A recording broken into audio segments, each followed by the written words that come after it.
Οι κουζαρίτες που έβαζαν στίγματα και αυτό. Για πες, Δυο κουζελίτες λέει ο ένας τον άλλον, Α, ναι, αυτό τούτο. Ω, παιδιά. Παιδιά, δεν αντέχετε, παιδιά.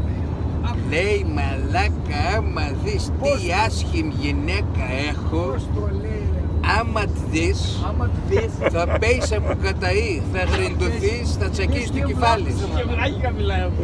Λέει, του λέει ο άλλος, άφια μας ρε κούτσουρα, άμα δεις τη θκιά μου λέει, δεν θα μπορείς να κοιμηθείς 4 εβδομάδες. Τόσο άσχημη είναι.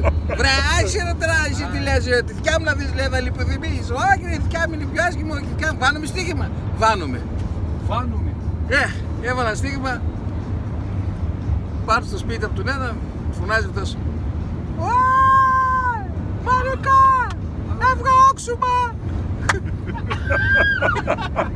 Βγαίνει η Μαρίκα, με το που τη βλέπει άλλο στο μπαλκόνι, σκιάζεται. Τι πράγμα είναι αυτά, ρε μαλάκα, δεν σου είπα, λέει, μιλάς για τη θκιά σου, λέει, καρτέρα, κάτσε να πάμε και στη θκιά μου. Κάτσε να πάμε και στη θκιά μου. Πάνω στα λουλούδια του σπίτι, φουράζει αυτός. Κάτσε να, έβγα όξουμα. Λέει άλλη που μέσα, να φορέσω και γκουκούλα. Πρώτη βόβα, πυρηνική.